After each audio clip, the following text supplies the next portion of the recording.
Tutok na.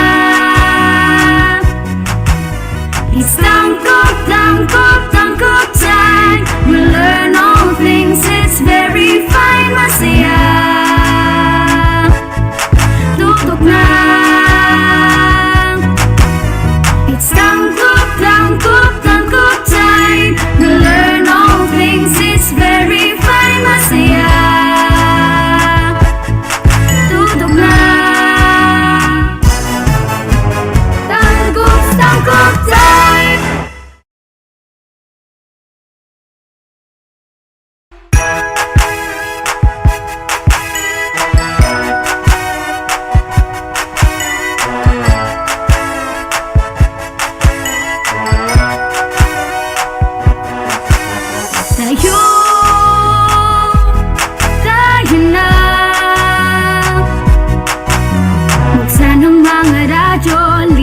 at matuto sa mga aral sa mundo. Tayo na. Tumutok na sa TV, mag-aral ng maigi to get the lessons easily. It's tangkop, tangkop, tangkop time. We learn all things, it's very fine, masaya. Tutok na. It's tangkop, tangkop, tangkop time. We learn all things, it's very fine, masaya. Tutok na.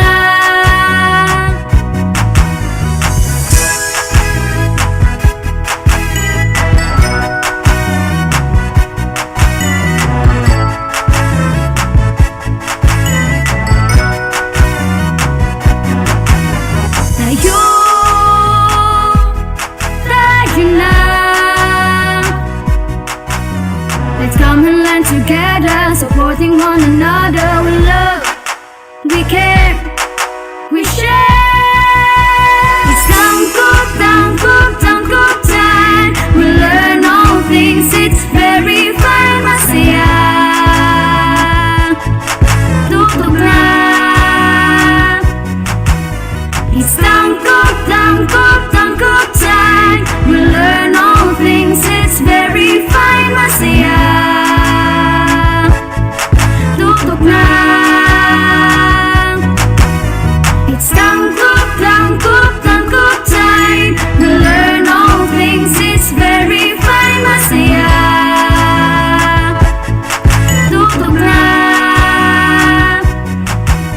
It's tangkop, tangkop, tangkop time. We learn all things, it's very fine, masaya. Tutok na. It's tangkop, tangkop, tangkop time. We learn all things, it's very fine, masaya. Tutok na. Tangkop, tangkop time.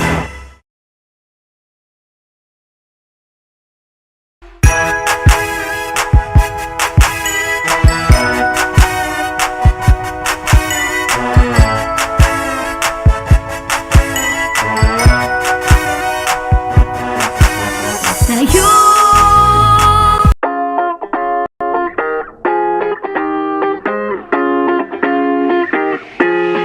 The Department of Education, Division of Dangub City, in partnership with the local government unit of Dangub, presents Ang Tangkub, Transforming Advancement in the New Normal, guiding K-12 learners under broadcast media at instructional program crafted in response to the need of making education possible and accessible to students at the comfort of their homes.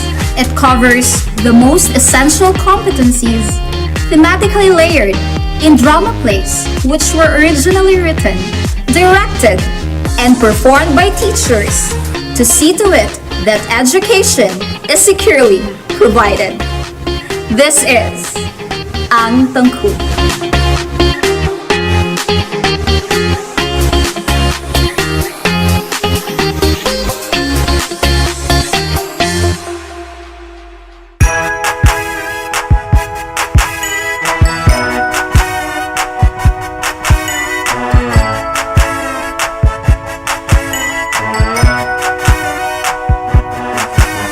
Tayo.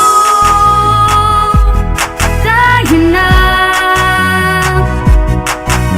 Buksan ang mga radyo, lina at matuto sa mga aral sa mundo.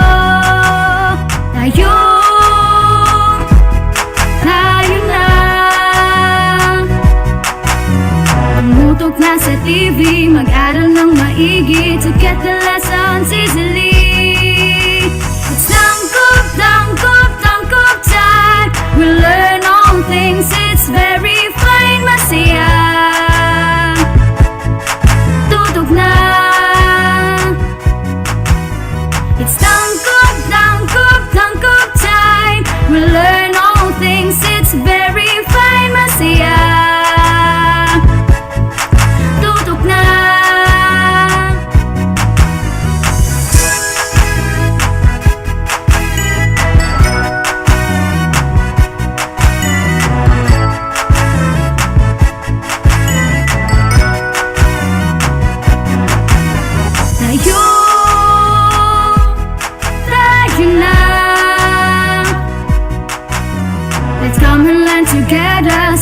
one another with love. We care, we share. It's tangkuk time. We learn all things, it's very fun. Masaya, tutok na. It's tangkuk time. We learn all things, it's very fine. Masaya, tutok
the Department of Education, Division of Dangub City, in partnership with the local government unit of Dangub, presents Ang Tangkub, transforming advancement in the new normal, guiding K-12 learners under broadcast media, crafted in response to the need of making education possible and accessible to students at the comfort of their homes.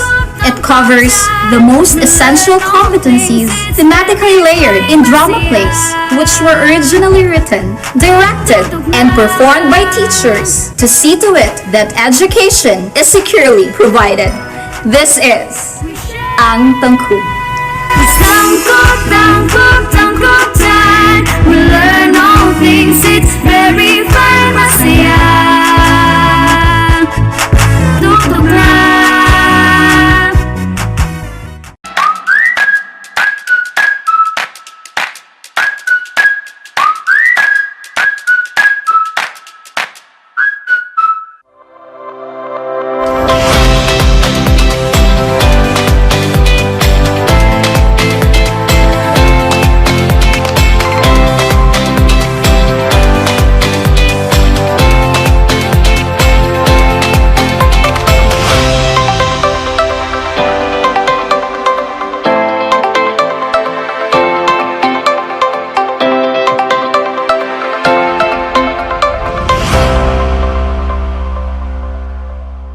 Hello, grade 7 learners! Today, before we introduce our lesson, let us have a game. Are you ready? Alright, let's start! Alright, so what you need to do is to read the given statements which will be flashed on your screen. You need to react to it by choosing the correct emoticon that corresponds to your answer, whether you are happy, sad, confused, or angry. The first statement is, my grandmother said that doctors are the smartest people on the planet.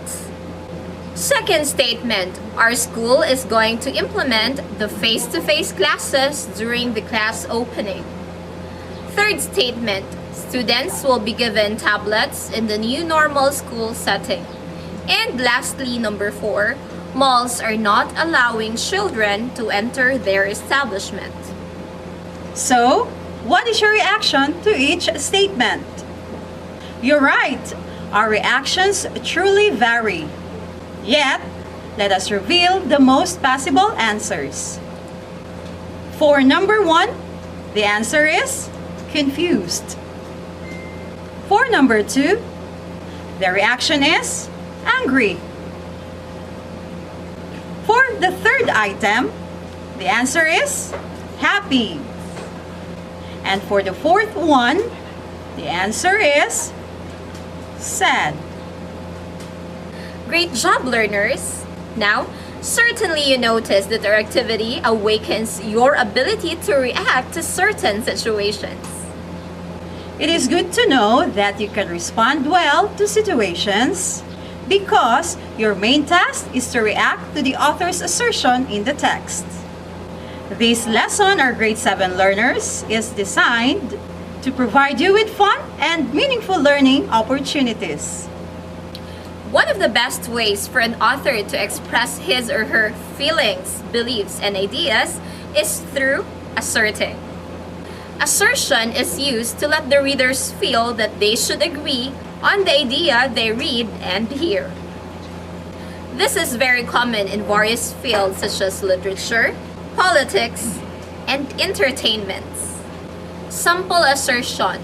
When you eat an apple, you are free from any illnesses.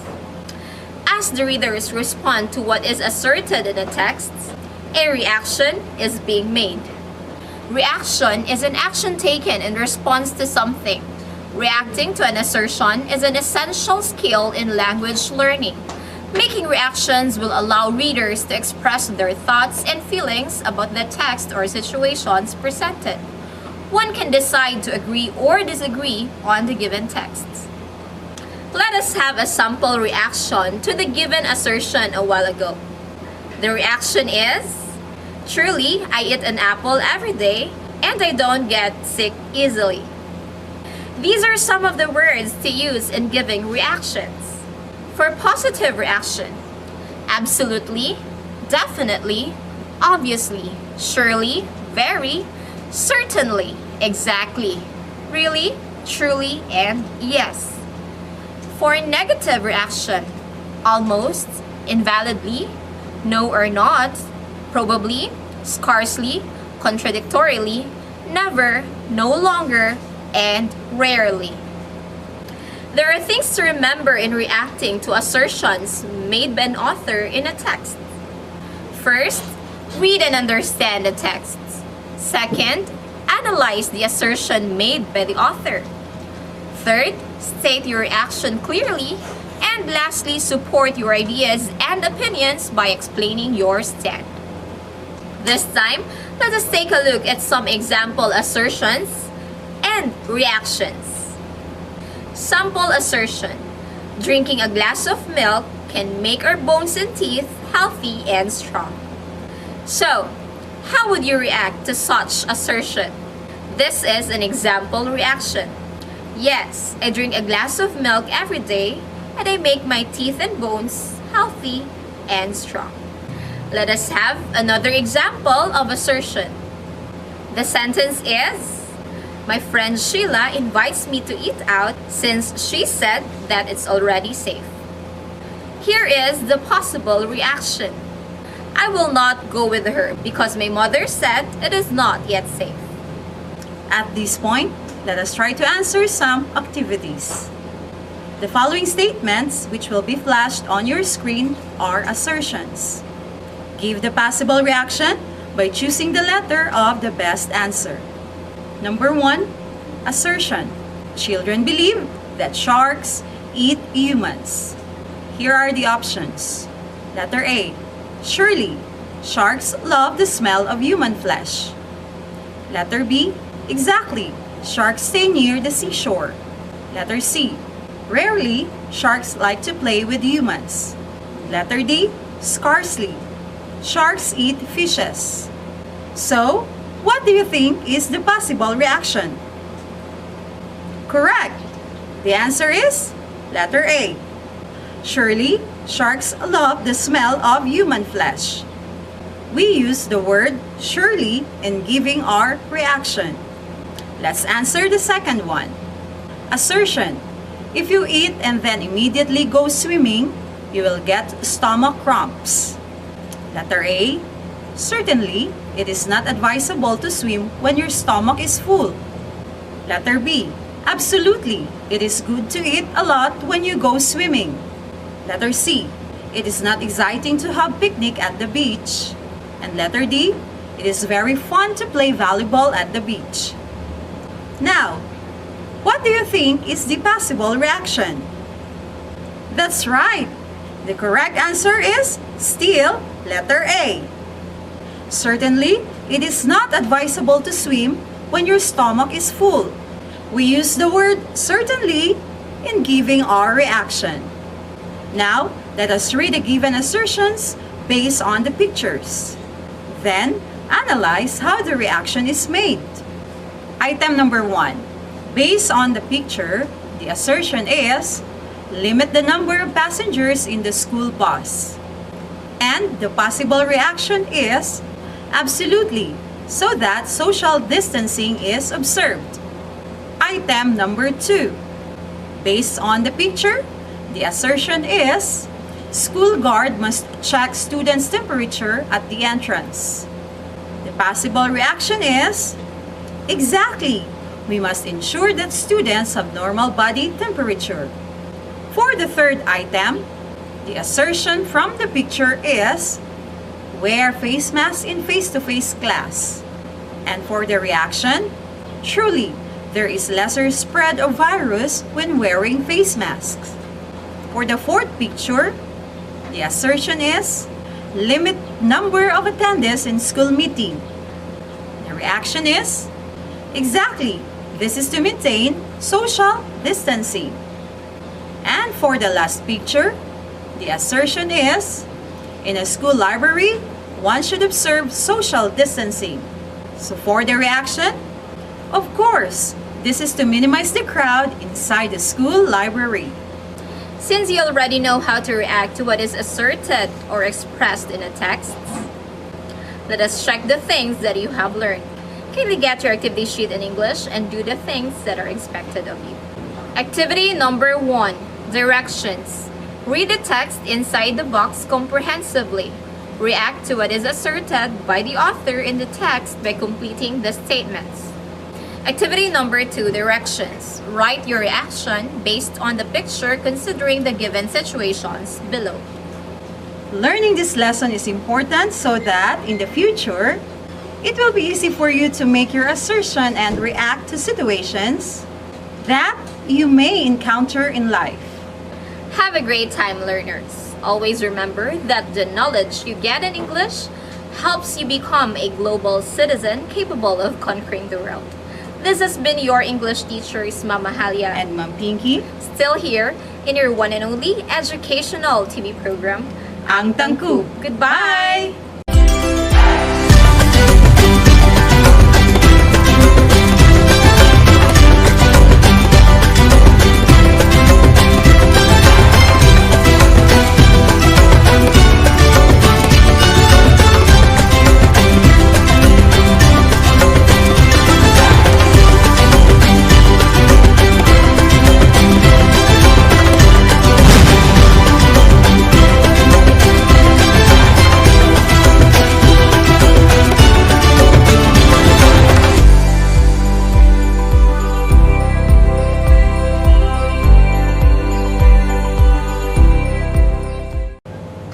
Hello grade 7 learners! Welcome to another learning episode of Ang Tangkub TV-based instruction. I am Teacher James, your teacher in TLE Carpentry Exploratory course. For today's lesson, we will discuss the basic concept of measurement used in the world of carpentry. The two systems of measurements are the English and the metric system. The English system originated in England, which is also known as the U.S. customary unit of measurement, while the metric system was developed in France and is also known as the International Standard or SI. Part 1. Unit of measures, linear measurement. English, yard, foot, inch. Metric, meter, decimeter, centimeter, millimeter. Reading of measurements. Reading the inch. The inch is divided into segments called graduations. Each graduation represents a measurement in form of a proper fraction. The inch can be divided into 16, 8, 4, and 2 equal parts. Note, the illustration is not the actual length of an inch. Reading the centimeter and millimeter. 1 centimeter is equivalent to 10 millimeter. Converting units of measure. Here is a guide table in unit conversion. From English to English, 1 foot is equivalent to 12 inches. From metric to metric, 1 meter is equivalent to 10 decimeters. 1 decimeter is equivalent to 10 centimeters. English to metric. 1 inch is equivalent to 2.54 centimeters. 1 inch is equivalent to 25.4 millimeters. 1 foot is equal to 30.48 centimeters. Metric to English. 1 meter is equivalent to 3.28 feet. 1 meter is equivalent to 39.37 inches. Sample solutions in conversion. A. Foot to inches. 3 feet is equivalent to how many inches? The solution is, since 1 foot is equivalent to 12 inches, multiply 3 feet by 12 inches. The answer is, 3 feet is equivalent to 36 inches. B. Inch to feet. 48 inches is equivalent to how many feet? Solution. Divide 48 inches by 12 inches. The answer is 48 inches is equivalent to 4 feet. C. Centimeter to millimeters. 22 centimeters is equivalent to how many millimeters? Solution. Multiply 22 centimeters by 10 millimeters. The answer is 22 centimeters is equivalent to 220 millimeters. D. Inch to centimeter. 6 inches is equivalent to how many centimeters? Solution. Multiply 6 inches by 2.54 centimeter, and the answer is 6 inches is equivalent to 15.24 centimeters. There you have it, learners. Those are the basic concepts of measurement used in carpentry. At this point, let us try to check your understanding from today's lesson. Please get your activity sheet in TLE Carpentry Exploratory course and answer the given questions. Before we end, always remember, one accurate measurement is worth 1,000 of expert opinions. This has been Teacher James saying continue learning and hashtag Shine Tanggub Stars.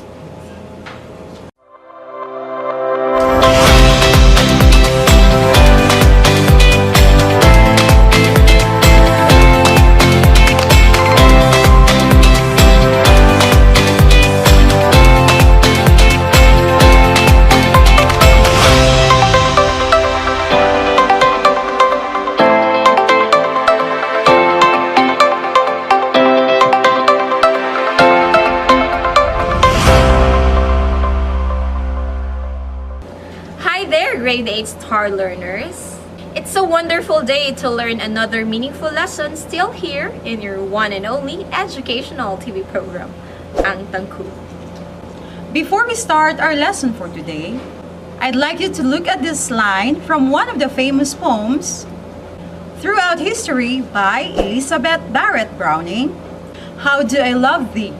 I love thee freely as men strive for right. I love thee purely as they turn from praise. Now, what have you observed with how the sentences were structured? Do you think they are structured in a similar manner? That's right, they're actually similar or parallel.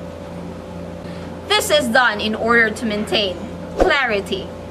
Words or phrases in a list should be similar or parallel in form. In simple analogy, don't mix apples with oranges. This meeting, you are expected to use parallel structures. Now, let us define parallel structures. Parallel structure means using the same pattern of words to show that two or more ideas have the same level of importance. This can happen at the word, phrase, or clause level. The usual way to join parallel structures is with the use of coordinating conjunctions such as and or. Parallel structure is also commonly known as parallelism. In its most basic usage, parallel structure provides a phrase with both balance and clarity. It also serves to give phrases a pattern and rhythm. Let us take this quote as an example. That's one step for man, one giant leap for mankind. If you could still remember famous events in history, the quote was uttered by Neil Armstrong when he first stepped on the moon. Later did he know that what he said would become a famous quote. In this example, parallelism occurs in the repetition of the word one and for. Both phrases also follow the same grammatical structure. One step as action, for preposition, and man as noun. This pattern goes the same with the second phrase. One leap as action, for preposition, and mankind as noun. This parallel structure gives it a memorable rhythm and repetition. Parallel structures also take credit in the beauty of any literary piece because it gives prose and poetry a sense of symmetry and balance. Let us analyze this given set of examples from the excerpt of a popular speech, I Have a Dream by Martin Luther King Jr. I have a dream that one day this nation will rise up and live out the true meaning of this creed. We would hold these truths to be self-evident that all men are created equal. I have a dream that one day on the red hills of Georgia, the sons of former slaves and the sons of former slave owners will be able to sit down together at the table of brotherhood. I have a dream that one day even the state of Mississippi, a state sweltering with the heat of injustice, sweltering with the heat of oppression, will be transformed into an oasis of freedom and justice. This, too, is an example of parallel structure, as each paragraph begins with the evocative phrase, I have a dream, and is followed by a noun phrase and the verb will. The shared grammatical structure from phrase to phrase gives this speech a rhythm that makes it more powerful, inspiring, and memorable. Let us have another example taken from the words of Mother Teresa. Every time you smile at someone, it is an action of love, a gift to that person, a beautiful thing.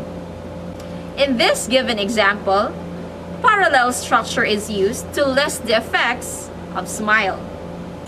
An is an indefinite article. Action is a noun. Of is a preposition. And love, another noun. Gift is a noun. To is a preposition. That person is a noun. Once again, it is the parallel grammatical structure which creates a truly memorable phrase. Before we will set you independently for a task, try correcting some mistakes in parallel structure. First sentence, Mary likes hiking, swimming, and to ride a bicycle.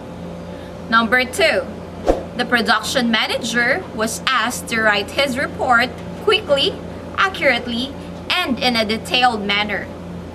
Third sentence, the teacher said that he was a poor student because he waited until the last minute to study for the exam, completed his lab problems in a careless manner, and his motivation was low. Fourth sentence, the coach told the players that they should get a lot of sleep, that they should not eat too much, and to do some warm-up exercises before the game. Fifth and last sentence, the salesman expected that he would present his product at the meeting, that he would have time to show his slide presentation, and that questions would be asked by prospective buyers. Let us try correcting the first sentence. If you notice, hiking and swimming are both gerunds, and the only infinitive phrase is to ride a bicycle. So, there are actually two ways of correcting the sentence.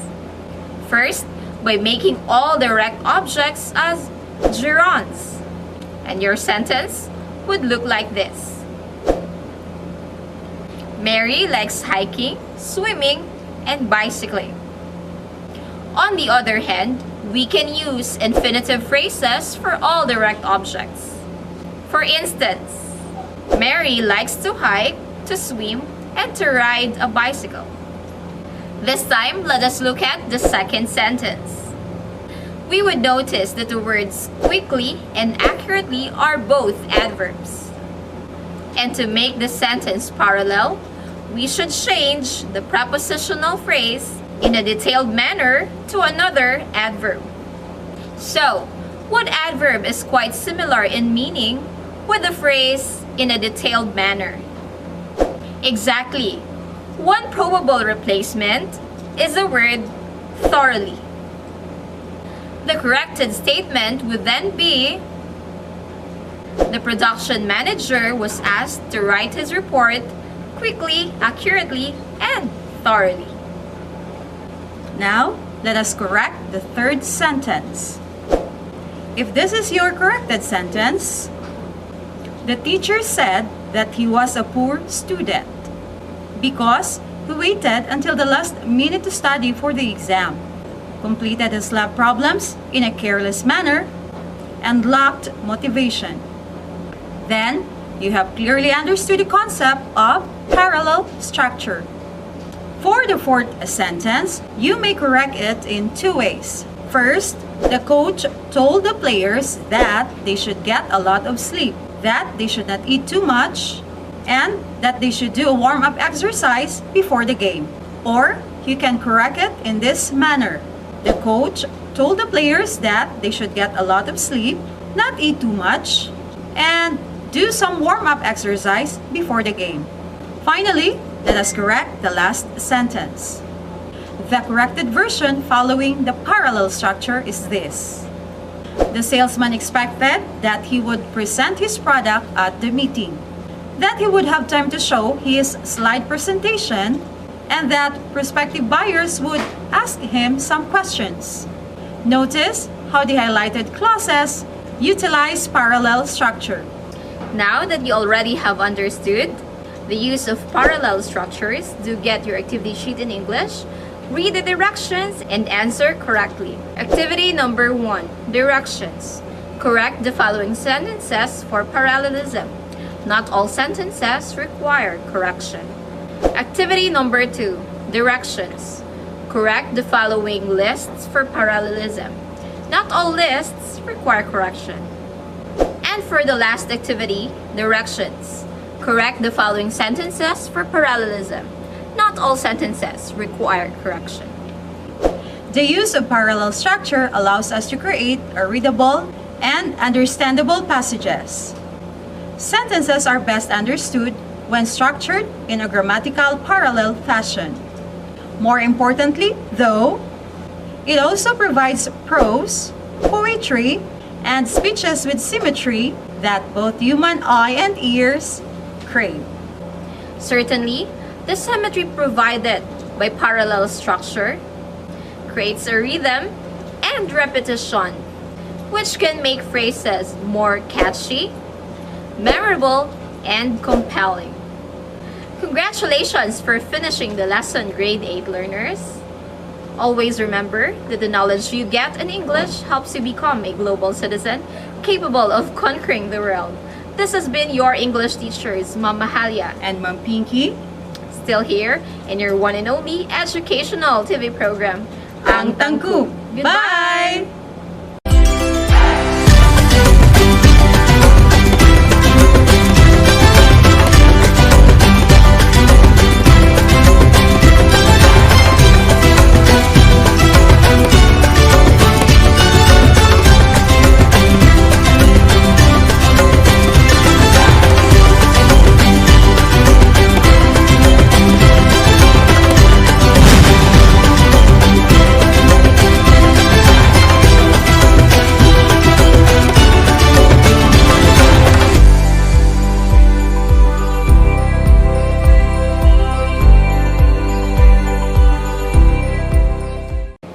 Hello grade 8 learners! Welcome to another learning episode of Ang Tangkub TV-based instruction.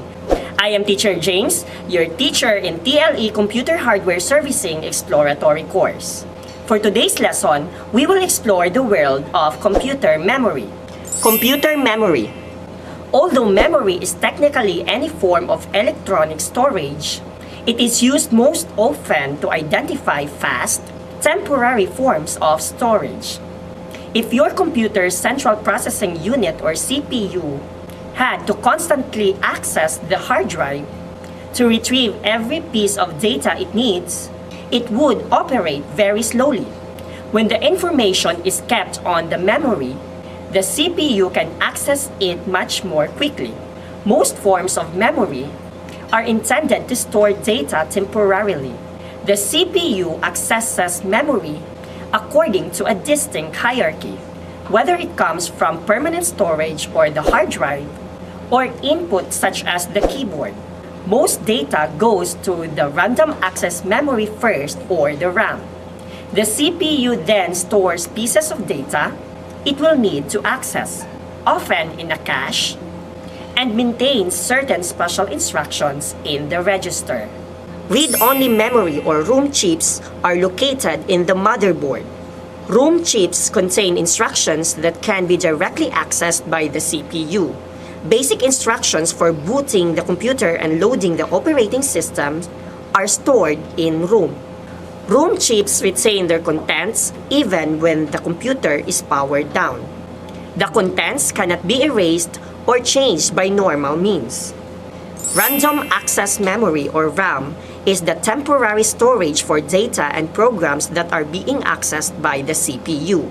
RAM is a volatile memory, which means that the contents are erased when the computer is powered off.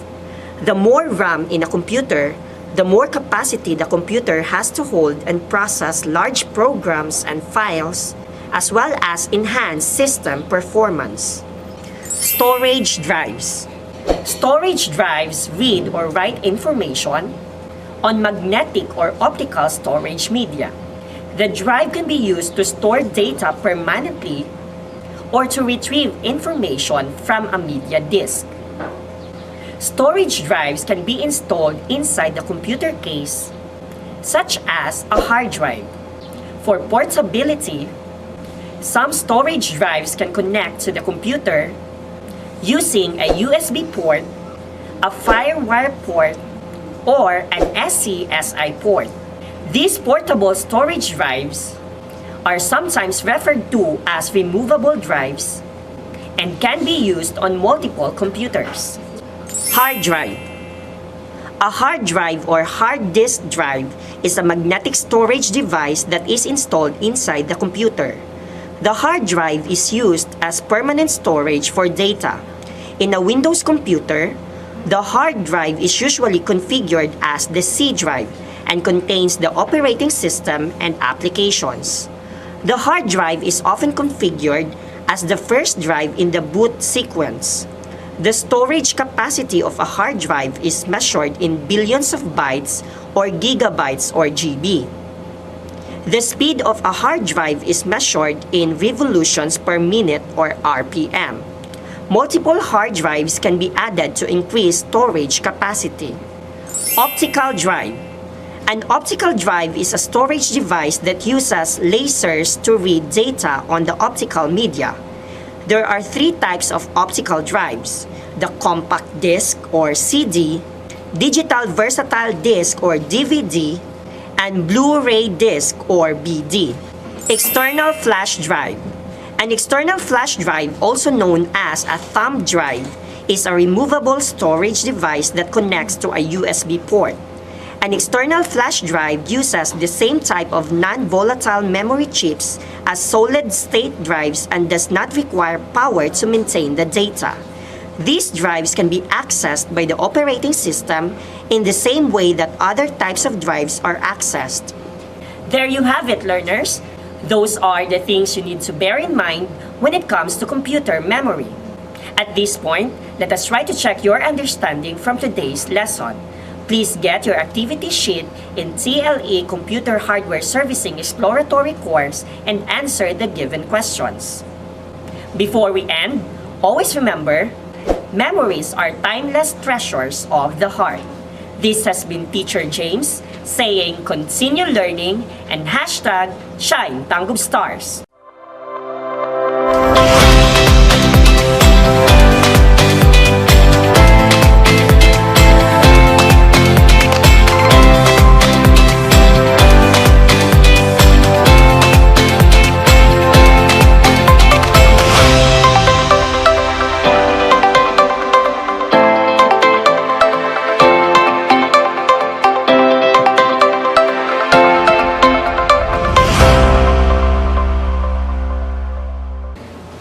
Pinky, were you able to attend to the COVID-19 vaccination orientation yesterday? Yes, Mamahal. In fact, I really learned a lot. Really? So what is your decision? Are you going to get yourself vaccinated? In order to get protection and to protect others from the COVID-19 disease, I already decided, and that is to support the vaccination program and have myself vaccinated, Mamahal. Wow, you are so firm with your decision, Ma'am Pinky. Hope our learners will become decisive individuals soon who can take full responsibility for their decisions. It's nice to see you, grade 9 learners. I am sure you're excited to learn how to form decisions based on the ideas mentioned or listened to. In our ordinary day-to-day activities, we often face situations filled with choices or alternatives. Hence, we need to decide the seemingly best option or alternative to move forward. Decision making is a cognitive ability and is considered as the most basic management skills that we need to develop. However, it can differ from person to person. This lesson allows you to understand the methods on how to make good decisions while avoiding common decision-making pitfalls. In order for you to understand and be able to answer the following activities later on, let us learn the methods and how to make good decisions. These are the methods of making good decisions. First, identify the problem. It is recognizing the purpose of your decision by asking yourself, what exactly is the problem that I need to solve? Number 2, gather relevant information. It is getting information that is related directly to the problem. Number 3, identify the options. In this process, we need to determine clearly all the available alternative options, paths, or actions for the decision to be made. Number 4, evaluate evidence. This is where you assess all the options, their advantages and disadvantages. Number 5, choose among alternatives. This is where you select the best alternative based on the evaluated options. Number 6, take action or form decision. This is where we implement our course of action associated with alternative path or option being selected.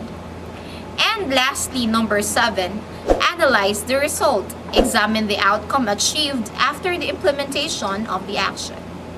Now listen very carefully to the text where your decision-making skills is involved. During the first time of reading, you need to take down important information to be used as your guide in doing the next activities. For the second reading, complete the table by following the steps of making a good decision. Take a look at this table. In the first column are the methods in decision making. On the second column, your decision. The first method in decision making is to ask, what is the problem? Second, what are the relevant information? Third, list the options. What are the possible actions you could take? Fourth, weigh the consequences. List the advantage and disadvantages of each option. Fifth, choose the best option that answers your problem. Number 6, implement your decision. Describe what you will do. And lastly, analyze the outcome observed after the implementation of your action. Did you make a good decision? Would you take a different action if faced with the same scenario? Now, sit back, relax, and listen carefully. Good luck, learners! Poverty punished as Philippines gets tough in virus pandemic. Manila's poor suffer as Philippines relies on military approach to deal with public health problem. Manila, Philippines. On the day her husband was arrested, Bernadette Kaboboy had 200 Philippine pesos or about $4 in her pocket and her fidgety 3-year-old daughter in her arms. The toddler needed milk and they needed food but had no money to buy either. It had been 3 weeks since the lockdown to curb the spread of COVID-19 was declared and 21 long days since operations at the construction site where her husband worked had stopped. Their neighborhood of San Roque in Quezon City, the country's largest metropolis, got neither food nor aid from the government. Kaboboy's husband, Jack, decided to meet his foreman to see if he could get his salary. When Jack went out, he was swept out in a throng of people who were waiting for the rumored distribution of relief goods. Someone shouted that a charity was going to give away a half sack of rice. Jack recalled. People started lining up on the side of the road. The next thing I knew, the police came telling us to get on the ground.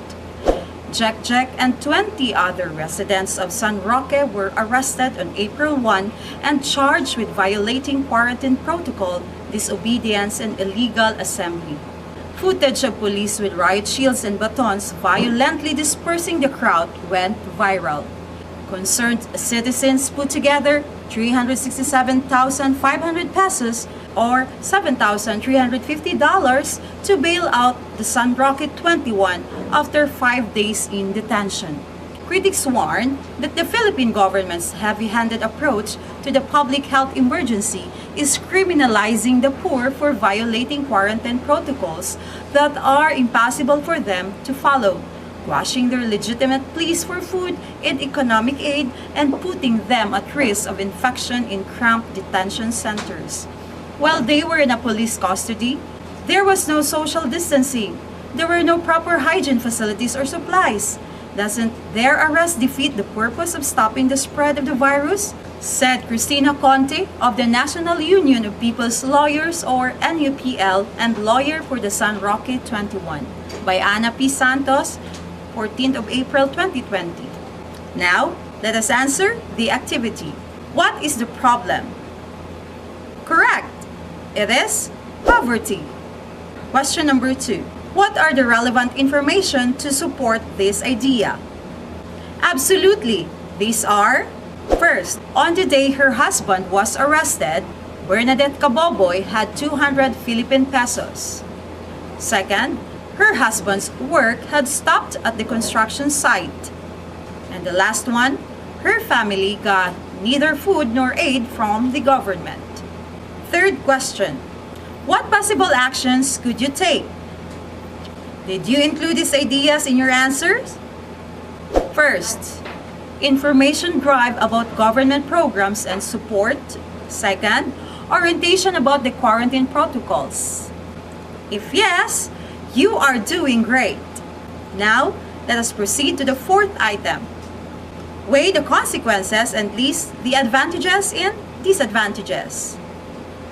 Based from the actions stated and taken previously, there are some advantages of giving reliable information to the poor and providing them with proper orientation about quarantine protocols. One of these is, it could surely lower the chance for an ordinary citizens in the country to be involved in some quarantine violations due to awareness and orientation.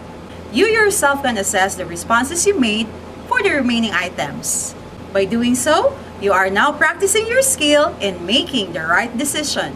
For that, congratulations, learners! Now, let us review on the discussion that we have. How are we going to form decisions based on the text or ideas listened to? As mentioned earlier, we need to apply the steps in the decision-making process. These are the following. First, identify the problem. Second, find the relevant information. Third, list the possible options. Fourth, weigh its consequences. Fifth, choose the best option. Next, implement your decisions. And finally, analyze the outcome. This time, kindly get your activity sheet in English for us to check your understanding of this lesson. Activity number 1. Directions. Complete the graphic organizer by supplying the missing steps in the decision-making process. Activity number 2. Directions. Study the information about the Face app, which has gone viral on social media recently, and decide if you still want to use it or not. Decision-making plays a vital role in our lives. It promotes self-determination on how to make good decisions and choices. The decisions we take at present would affect the kind of life we will live in the future. Thus, let us all be accountable to all the words we say and to all the things we do. Have a great time, learners. Always remember that the knowledge you get in English helps you become a global citizen capable of conquering the world. This has been your English teachers, Mama Halia And Ma'am Pinky, still here, in your one and only educational TV program, Ang Tangkub. Goodbye! Bye!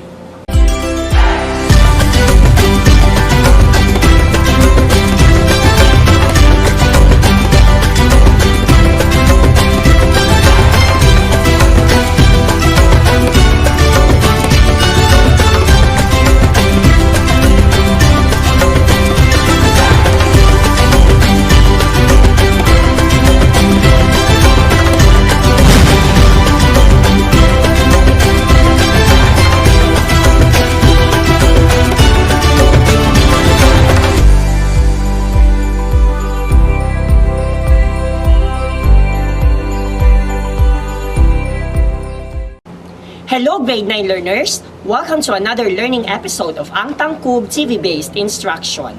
I am Teacher James, your teacher in TLE Bread and Pastry Production 9. For today's lesson, we will discuss the basic steps in baking. Basic steps in baking. Read the recipe carefully to know if you have all the ingredients and the utensils needed and if you understand the entire procedure. Check all the necessary ingredients, gather and arrange them according to the sequence of their preparation. Prepare all the utensils needed for measuring, mixing, and baking. Preheat the oven. Set the oven knob at the desired temperature. Prepare the pan or pans needed. Make sure to use the correct pan size. If it needs greasing, brush the pan bottom with a little shortening. For baking purposes, don't use butter or margarine for greasing because these easily burn and will produce a very brown crust. Measure the ingredients using correct utensils according to the amounts required in the recipe. Mix the batter or dough when filling pans. Make sure you don't overfill. Fill about 2/3 full to give an allowance for the rising. Bake in the preheated oven. Put the pan at the center rack. Test for doneness. For butter cakes, prick the center of the cake with a toothpick. If it comes out clean, then it is done. For chiffon and sponge cakes, press lightly with fingers. If it springs back, then it is done. Pies and pastries are done when the crust have turned golden brown, crisp, and flaky. Cool the baked products. For butter cakes, put the pan on a wire rack and leave to cool for 10 minutes. Afterwards, invert pan to remove the cake and cool it completely. For sponge and chiffon cakes, invert pan at once in wire racks. Then, decorate. There you have it, learners. Those are the basic steps in baking. At this point, let us try to check your understanding from today's lesson. Please get your activity sheet in TLE Bread and Pastry Production 9 and answer the given questions.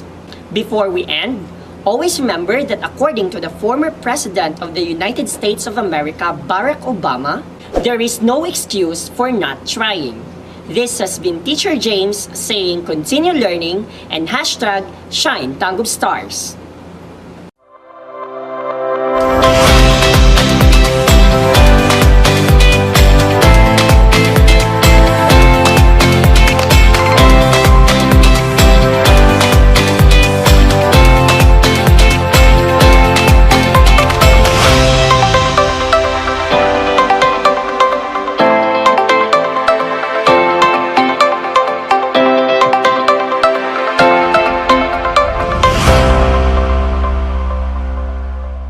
What's up, grade 10 learners? How are you today?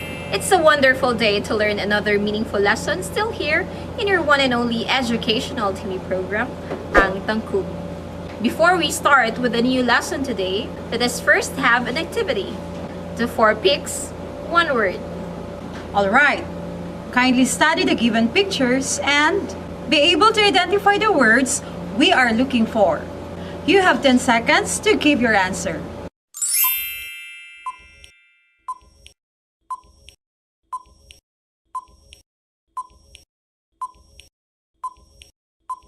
Time is up.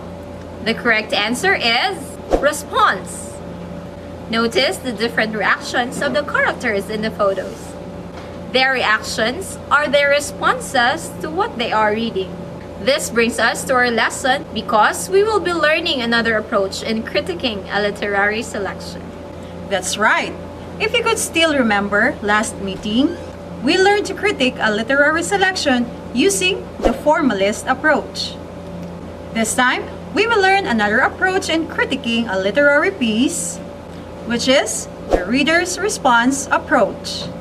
Let us first define the reader response criticism. Reader response criticism is a school of literary theory that focuses on the reader or audience and their experience of a literary work in contrast to other schools and theories that focus attention primarily on the author or the content and form of the work. Our reader response critics believe that the text itself has no meaning until it is read by a reader. They deny that possibility that works are universal. There are some advantages and disadvantages of the reader response criticism. One of its advantages is that it recognizes that different people view works differently and that people's interpretation changes over time. And here are some kinds of disadvantages. The first one tends to make interpretation too subjective. And the second one does not provide adequate criteria for evaluating one reading in comparison to another. When you criticize a literary piece, there is a structure that you can follow. Choosing a text to study is the first step in writing a reader response criticism. Once you have chosen the text, your challenge is to connect with the text and have a conversation with it. In the beginning of your paragraph in a reader response essay, be sure to mention the following: the title of the work to which you are responding, the author, and the main thesis. In the body paragraphs, these are some of the questions you might discuss in no particular order. Number 1, what does the text have to do with you personally and with your life in the past, present, or future? Second, how much does the text agree or clash with your view of the world and what you consider right and wrong? Third, what did you learn? And how much were your views and opinions challenged or changed by these texts, if at all? Did the text communicate with you? Why or why not? The fourth one, how well does the text address things that you personally care about and consider important to the world? How does it address things that are important to your family, your community, your ethnic group, to people of your economic or social class or background, or your faith tradition? If not, who does or did the text serve? Did it pass the who cares tests? The fifth question is, what can you praise about the text? What problems did you have with it? And the last one, how well did you enjoy the text? Or not, as entertainment or as a work of art? For the conclusion, you might want to discuss the following: your overall reaction to the texts, whether you would read something else like this in the future, whether you would read something else by this author, and if you would recommend this text to someone else and why. To give you an idea of how a reader response is done, let us have this example. The Last Leaf by O. Henry, a reader response criticism. The Last Leaf talks about three artists, Sue, John C., and Mr. Berman. In their town struck the sickness of pneumonia, where a lot of people died and suffered. In the apartment of these three painters, John C. was the one who became the victim of the sickness. According to the doctor, he can help the patient as long as the patient first helps herself and held a positive attitude of soon getting well. If we will read the story in its efferent mode, we will only see that John C. is suffering with pneumonia, but she seems ready to die with it.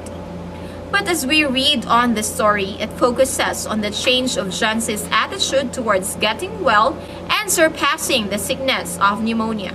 She depends her getting well to the falling leaves outside her window and suddenly draws the inspiration from living from the leaves itself. Oftentimes, like John C., we tend to give meaning to the things around us, thinking it was a sign or it is fate, thinking that our lives are the same as the symbolism around us. We fail to realize that it is us or our attitude in facing obstacles that matters. If we were intimidated easily by the powerful forces of these hardships, then we will immediately lose the battle. Jancy fails to realize this. She just wanted to die, maybe because she doesn't want to be a burden to Sue anymore. Or maybe she feels that she suffers so much that there is no more hope to survive.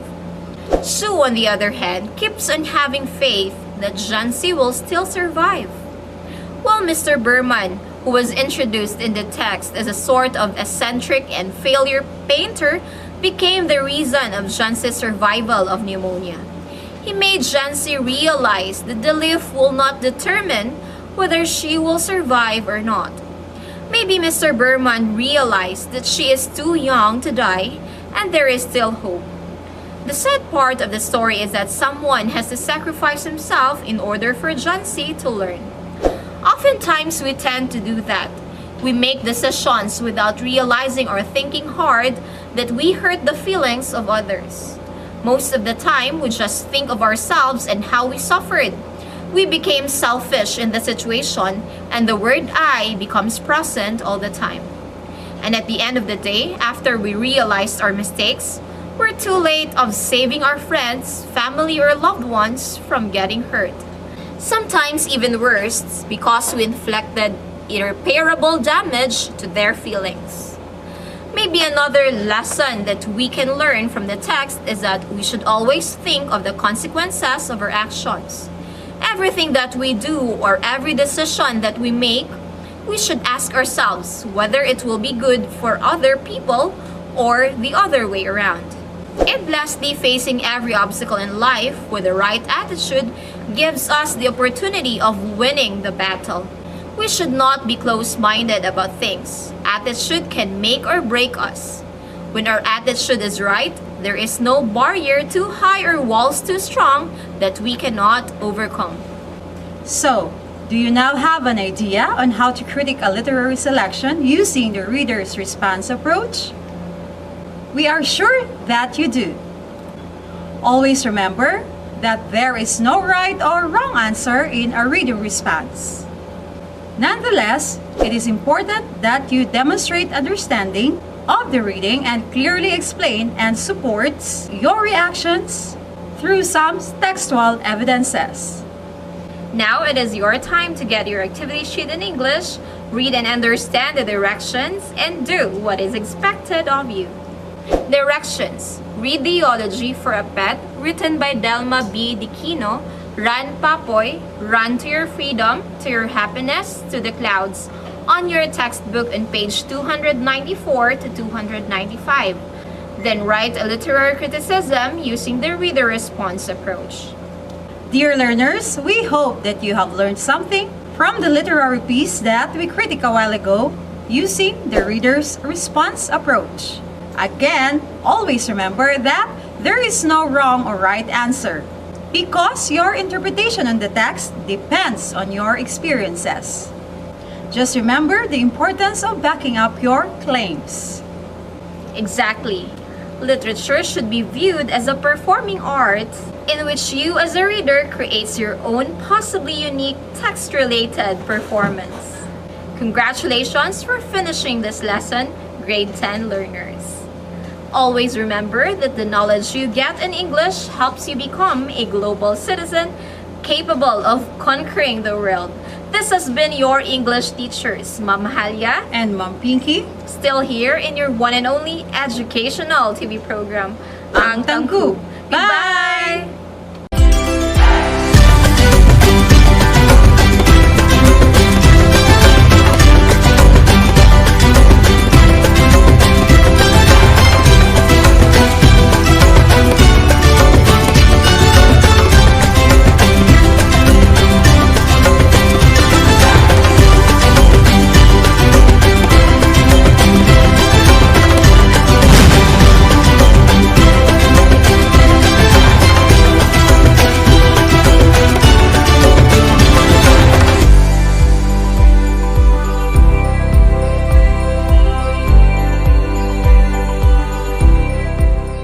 Hello, grade 10 learners! Welcome to another learning episode of Ang Tangkub TV-based instruction.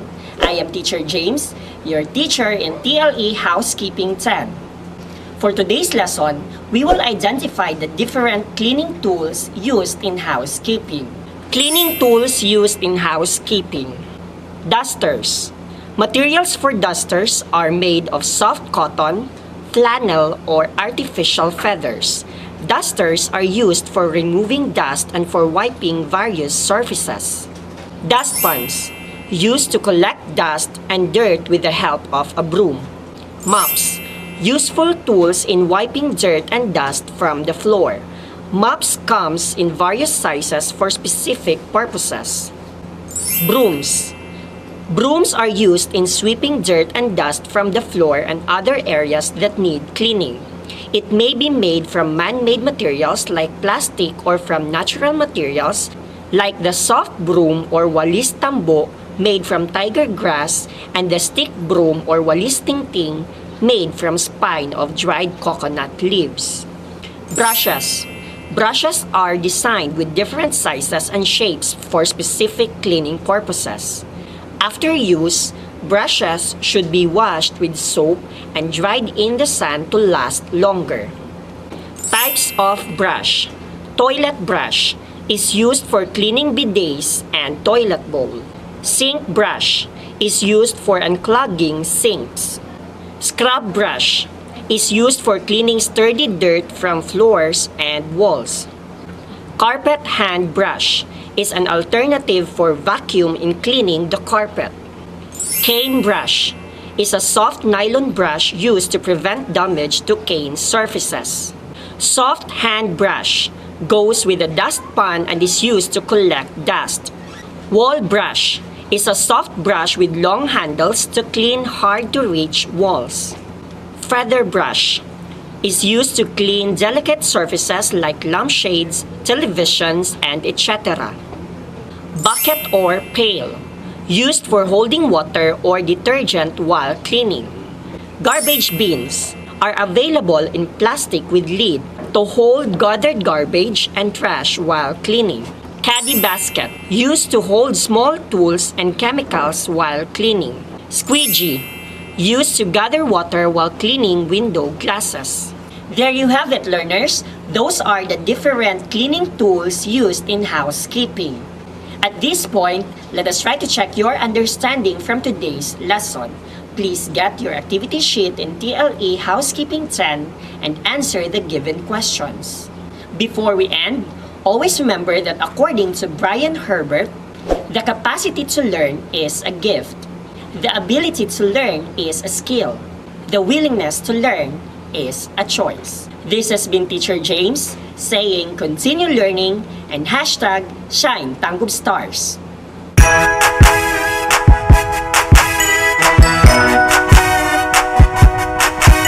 We hope that you have learned the most essential lessons you need to master. See you on our next episodes. This has been Ang Tangkub. It's tangkub, tangkub, tangkub time. We learn all things, it's very fun, masaya. Tugtog na.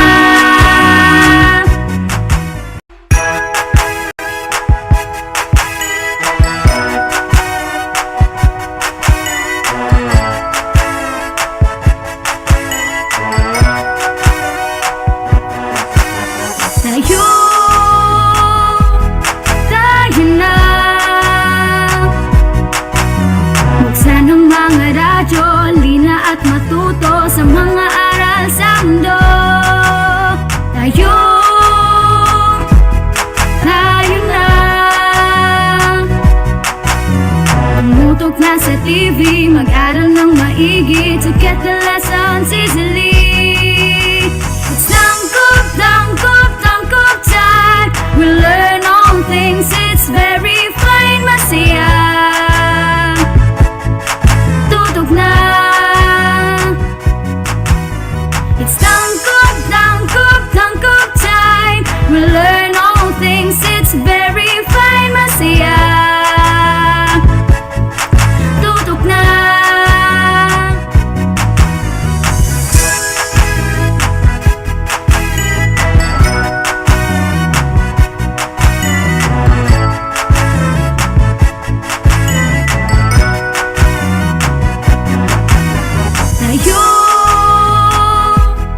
Tayo na. Let's come and learn together, supporting one another. We love, we care, we share.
the Department of Education, Division of Dangub City, in partnership with the local government unit of Dangub, presents Ang Tangkub, Transforming Advancement in the New Normal, guiding K-12 learners under broadcast media and instructional program crafted in response to the need of making education possible and accessible to students at the comfort of their homes. It covers the most essential competencies, thematically layered in drama plays which were originally written, directed, and performed by teachers to see to it that education is securely provided. This is Ang Tangkub.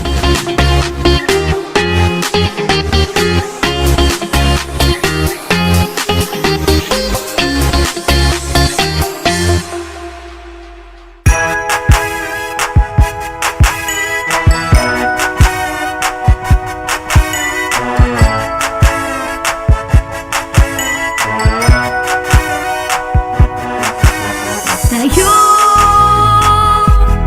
tayo na. Buksan ang mga radyo, lina at matuto sa mga aral sa mundo. Tayo, tayo na. Tumutok na sa TV, mag-aral ng maigi to get the lessons easily. It's tangkub, tangkub, tangkub time. We learn all things, it's very fine, masaya. Tutok na. It's tangkub, tangkub, tangkub time. We learn all things, it's very fine, masaya. Tutok na.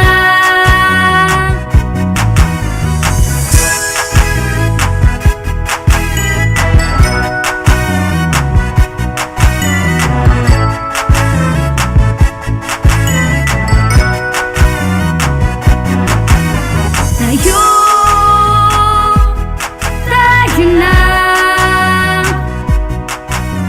Let's come and learn together, supporting one another. We love, we care, we share. It's tangkub, tangkub, tangkub time. We learn all things, it's very fine, masaya. Tutok na. It's tangkub, tangkub, tangkub time. We learn all things, it's very fine, masaya. Tutok na.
This is the way we read.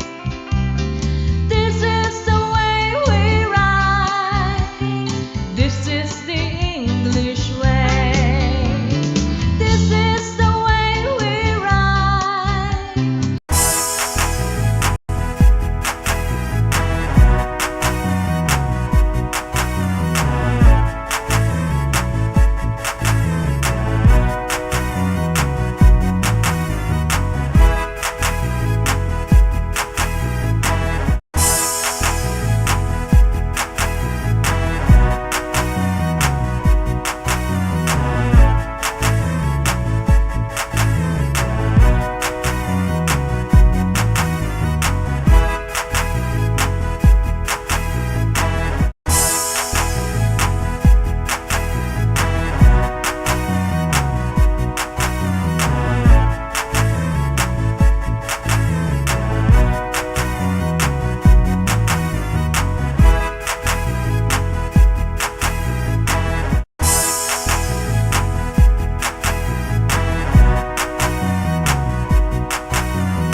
Good afternoon to all our junior high school learners who are watching today. Welcome to Astral Academy Cyber School. I am Mama Halia from Santa Maria National High School. And I am teacher James Murphy Saporno of Sumirap National High School, and we are Your teacher facilitators for today. Today we will be discussing lessons or new lessons in TLE and English subjects that That's will right. happen right after this short break. This is Astral Academy Cyber School.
And we are back. Alright, Sir James, we will be discussing first our TLE competency for grade 7, and that is to carry out measurement and calculation. All right. So this competency is under the qualification of Carpentry Exploratory Course in TLE. So calculating board foot of lumber in particular. So although the international system or SI or the metric system had already superseded the English system of measure, the board foot as a unit of measure for determining the volume of lumber is still being used by the furniture and cabinet maker as well as the construction industry. This is because lumbers are sold in terms of board foot. So today we will be learning how to calculate a board foot.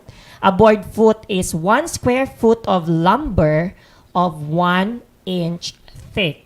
Okay. All right. So today, very So easy we naman have a siya. formula. Actually, mura siyag math. Math gid siya. Okay, But then alright. again, it is a very basic mathematic Concept. Okay. Concept only. Yeah, so your formula to use in calculating a board foot is, we need to have board foot is equal to T times W times L divided by 12. T means? Okay, so that's right, Mama Haya. That is the formula in computing for the board foot. Where T T times W times L over 12, where T refers to the thickness in Thickness. inches. That's right. With W is width in inches and L is length in In feet. feet. Okay. Of course, we all know also that 12 inches is equivalent to 1 foot. So this formula is being used for said wood of commercial dimension. So Alright. basically, all over the world, mo ni This siya is the standard measurement. So for example, maghatag tag example karon kay para maka Yes. practice tag compute. So compute for the board foot of lumber whose dimension is 12 by 4 by 12 inches. Okay, it's 2 by 4 by 12. Okay, so we need to identify first our given. So the given is the thickness is 2 inches, the width is 4 inches, and the length is 12 inches. Your step number 2 is to determine what is being asked. So Of course, your- the board foot. The board foot. Okay, Yes. so state the formula again for the board foot is T times W times L. So we just need to multiply everything, the given, divided by 12. So substitute the given data in the formula, then we will solve. So T is 2 inches, W is 4 times 12 inches, which is the length. So we will have 96. So 96 divided by 12 inches, that will give us 8 board foot. So that is now our answer. Yeah, so that is very easy. Now, all you have to do is to multiply the thickness, the width, and the length of the given Yes. Okay. measurement. Then you can divide that one, or the total of that one will be divided into 12 inches, and Alright. that is your board foot already. Okay, and that is also the task that you are to do on your activity sheet. With directions, compute the number of board feet or of lumber with the following dimension, 5 points each. So you have the given already, you just need to multiply everything and divide by 12. So that's easy, learners. I think you can do that. All right, good luck to that, grade 7 learners. Now we will move to our TLE 8. And of course, our focus subject in TLE 8 exploratory course is Computer Hardware Servicing 8. And our learning competency for today is to identify different kinds of technical drawings. So That's particularly the technical drawings that are used in a flow chart. Okay, so there are specific benefits for using a flow chart. But before But first, that, let us identify first what is a flow chart. it is a diagram that uses graphic symbols, of course, to depict the nature and the flow of the steps or the processes. So another term for the flow chart is a flow diagram. All right. So, the- I know they are very familiar with the Yes. flow chart. So when we say flow charts class, it is diagram of a procedures. Yes, So exactly. step-by-step process from start to end. Finish. Unsay mahitabo Okay. gikan sa sugod, in the middle, and in the end. Yes, So that's right.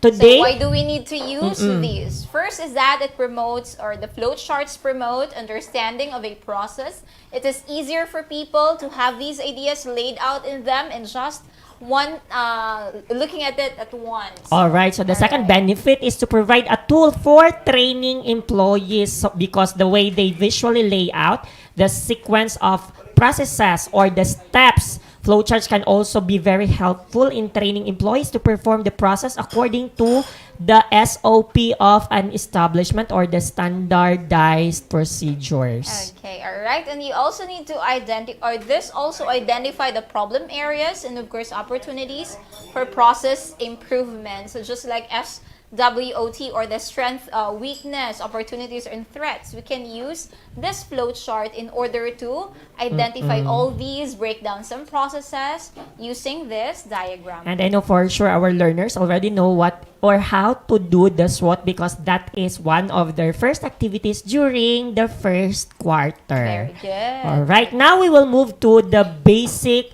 flowchart symbols. So the symbols that are basic commonly shapes. used Yes. in flowcharts have specific meanings and are connected by arrows indicating the flow from one step to Yes, another. And of exactly. course, the first symbol that we have is the oval. So ovals indicate both the starting point and the ending point of the process steps. Okay, that's right. So that's why most of the flowcharts you see, they would use oval to start it off. And Next, to end. yes, and to Later, we end. will be showing an example of a flow Alright, chart. Okay, the next figure is a box. So it represents an individual step or activity in the process. So the So steps. kung box siya di ay, meaning to say na ay procedures dirang nahitabo. Yes, exactly. Depende kung unsa nga procedure as a whole ang gipakita sa flow chart or iya gi-represent. Next, we have The diamond. the diamond. A diamond shows a decision point such as yes or no, go or no, not to go. So each path emerging from the diamond must be labeled with one of the possible answers.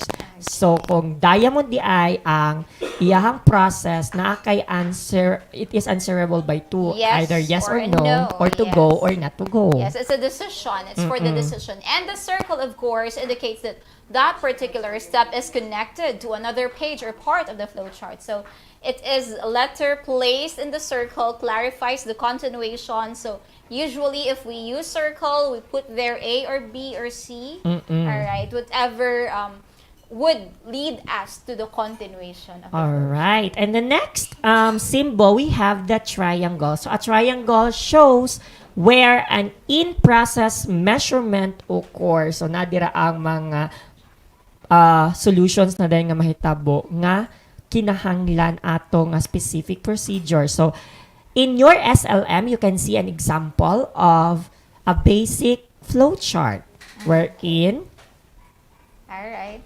Okay, yes.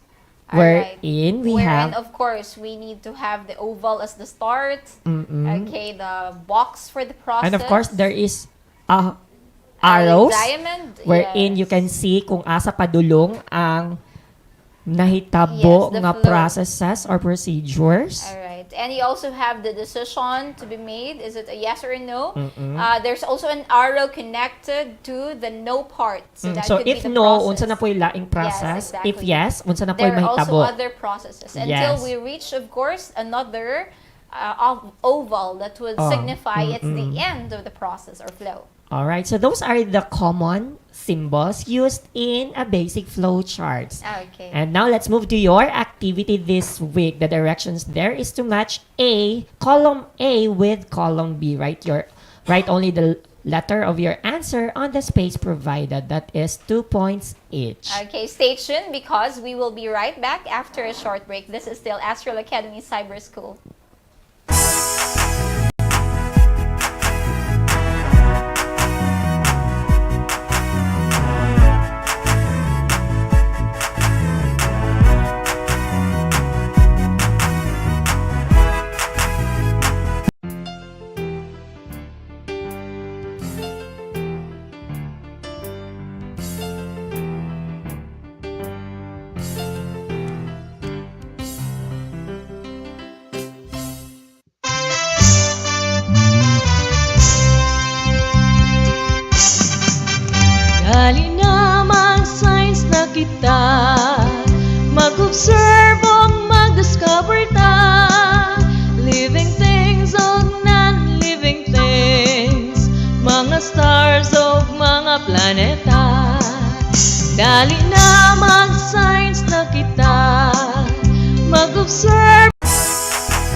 And we are back still here in Astral Academy Cyber School. All right, now we will move to our grade 9 TLE Bread and Praise production, and our learning competency for today is to identify the types of fillings, coatings, and sidings used for cakes. That's right. Right. So of course, I know for sure kabalo mo cake, ma'am, no? Yes, exactly. What's your favorite ni mong icing sa cake, ma'am? Alright, actually I don't like the... You don't like the I icing? don't like the icing, yeah. But you like purple yam? Yes, yes. Because I if like this the- is not a paid advertisement, ha, pero just an example. If Yes. I know for sure our learners who are watching with us right now is or are familiar with the purple yam. Kung makabantay mo, na lahi iyang icing because it is not Yes. an icing. It's not like, how do you call that? It's quite... Sticky. Yes, that's it. Yes, because that is called frosting. So today we will be Frosting. learning the difference between Frosting, frostings, icings, and the like. So of course, when we say cake, a cake with a filling always seems to attract attention, and most often someone will select a filled cake or the layered cake, the torts, over a plain cake because they know the filling will provide extra flavor, which is of course the most True. important function of the filling, icing, or coating. There are many cake filling recipes to choose from, but you want to be sure that the recipe complement the flavor of the cake and the filling is stable enough to hold up to a type of cake you are decorating. Yes, exactly. Kay magdepende po sa consistency niya. So there are some points that you will be taking into I consideration. remembered an incident, Sir James, that we actually had that cake and then we traveled quite far. So what happened to the cake? I think there Nalanay? was it's a tiramisu something. Yes, it melted down. At tiramisu usually uses manggod Wine. whipped cream. Yeah, whipped cream. I see. Okay. Then dapat siya cold siya per me. that's So why. later we will be learning the different types of coating. So naa sa inyong SLM naka-print ang mga considerations nga kinahanglan ninyong timaan. Okay. Alright. So now we will move to the different types of icing fillings and coatings used for cakes. First we have custard. Familiar Yes, ka sa I like custard, this. ma'am? I like this feeling. Too. Kadungog mo ng custard cake. Kanang nay leche flan sa taas. Kanang leche flan is an example of a custard. Custard. So of course, when we say custard filling, it is a smooth, creamy type filling similar to a pudding. So the custard is a cooked filling containing cornstarch, flour, and of course, egg yolks. Any fillings that contains cornstarch or flour must be brought to a boil slowly to prevent scorching and then boiled for at least a minute to thicken. So, kung dili siya ma-thicken, mo na siyang ang consistency sa custard, ma-flap. Yeah, it's not also good if it's not consistent. Like, you can feel some sugary particles or whatnot. Yes. It's not good. Then, kung nakabantay po mo, gimension nga ang custard, ang gamiton is only egg yolk. Egg yolk. Ang uban man gud kay kita kay sayangan pud ta sa Yes, white, isagol na white. lang yun. And white will create a lot of bubbles. Mo na siyang mamaot ang cake. texture sa custard. Alright, so it's important to know these things. Alright, we also have the fruits. Okay, so this is, I think there are a lot of types of fruits that we can use. Yeah, so in the flavors. Philippines, Yes, we usually use strawberries, Yes, mango, mangoes, yes. and the I likes. Think, yeah. and- Kanang common lang pud nato nga na nga mga True. fruits. And then we also have frosting. So when we say frosting, these are used to frost the cakes and as well as fillings for the layered cakes. So ang frostings nato magdepende pud kung unsa nga klase sa frostings ang atong gamiton, na atay heavy cream, na atay buttercream, and the likes. Okay, we also have the jelly. So jelly or jam or the preserves. So Yes. this can also add flavored feeling to the cake that we are having.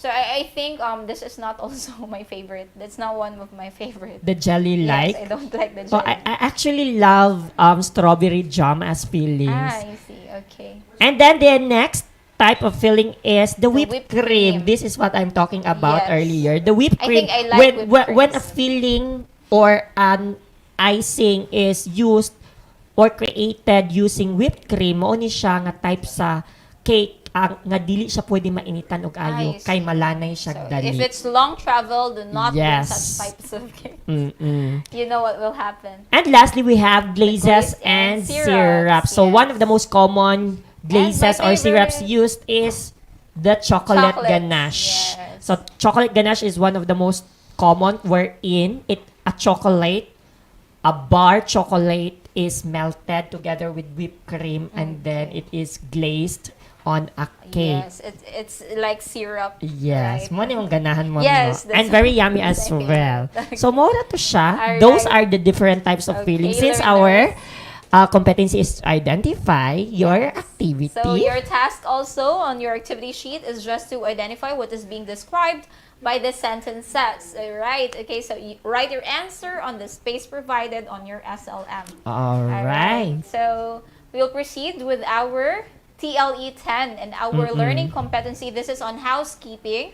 Our learning competency is just to enumerate the basic roles of valet and butler service. Okay, so within the Philippine hospitality industry. All right. So, of course, we need to, I know you are quite new with the Yes. word valet, some of our learners. When we say valet, it is an individual who is sometimes called a butler in a hotel or a hospitality establishment. He or she attends to guest needs and special requests. He also provides specialized service to guests and provides high level of service with class and style, which is not commonly practiced in most establishments. So, in other words, a valet service in a hotel is someone who provides specialized services to guests, personalized services. So, packaging of a good valet should include visual, such as good grooming and hygiene, Yes, because you are it's interacting important with people.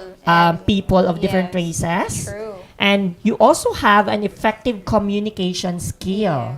You need Because you need also to talk. yes, and of course you need to be charismatic. You need to have personal characteristics. How do we become charismatic? So we need to wear our smiles. Yes, exactly. And of course, charisma also includes our communication, using of proper words to Yes. address people That's like right. that. I think courtesy is very much important. But now, let's move to The functions. the functions, because you are to enumerate the functions of That's your task valet. later on. So, valet disposes combination of roles to providing personalized and individualized services like those of the following printed in your SLM. First, we have All right, and pack guest luggage. All right, so I think this is very common. Yes. Pero actually sa among senior high school nga housekeeping na discuss na namo, and then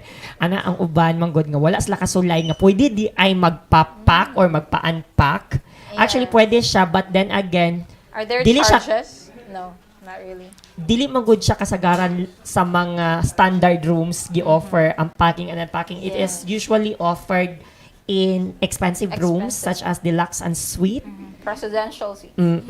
And of course, the unpacking of guest luggage doesn't go with all the guests as well. Kaya magdepende po, true. maski VIP siya, naay ubang VIP guests who doesn't like Yes, because their these are personal items. their items to be attended with anyone. So, Yes, dili po sila true. ganahan. Okay, next is to laundry services such as washing and of course pressing. Alright, so pwede magpa-laundry. Actually, in a hotel, there are two types of laundry services. It can be an in-house Okay. or an outside laundry service. Depende po kung naay in-house laundry services gi-offered ang hotel. Yes. And of course, next we have darning and mending services. So, darning and mending services, kung sa ato ang binisaya nga pagka-istorya, tahi. Okay, yes. If ever na mahagbo nga button, True. That usually happens. so dapat di ay si valet attendant kabalo mo darn og mo mend. Okay. It's a very important skill. I think Yes, that's and of also- course, another function of a valet Shoe is shoe polishing. polishing. Alright. So, of course, we need to be very mindful and careful with shoe polishing. Kaya Yes. uban man good, we might mugamit destroy lang siya o bisan unsa nga shoe polish, where in fact na may mga color Specific. coding ang shoe polish depende sa color pod sa shoes. And of course, napoy ubang mga shoe. It doesn't only include polishing the shoe, napoy mga shoe brushing and dry cleaning, such as the studded sandals and the likes. Alright, we also have concierge services such as flight bookings and restaurant reservations, and also other services. Like for example, the guest would like to have salon services, right? Yes. I think that's also Pwede part. sila magpakuan. If pwede sila mangayo og recommendations, as if na ma-recommend ang hotel, pwede sila may mo Massage. request og reservation ana nga kwan. Another thing which is very common with the concierge services under the valet service in a hotel is the tour guiding Okay, yeah. in the locality. Nice. So, pwede sila mo provide as a tour guide. That is why it is really highly requested nga kinahanglan maayo mo communicate si Yes, guest. that's right. Okay. I know si guest, not Si the guest, valet. si valet attendant. Alright, and also we have handle guest valuables for safekeeping. So your directions on your SLM, the task that you're to do is just to enumerate 5 of the functions or roles of the valet we mentioned a while ago. All right, so stay tuned tuned. because we will be right back after a short break. This is still Astral Academy Cyberscope.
And we are back still here in Astral Academy Cyber School. Alright, Sir James, our second attendance marker is on top of our screen, so you just need to copy that, dear learners. Alright, so we will be discussing now English lessons to start with our grade 7 competency, and that is?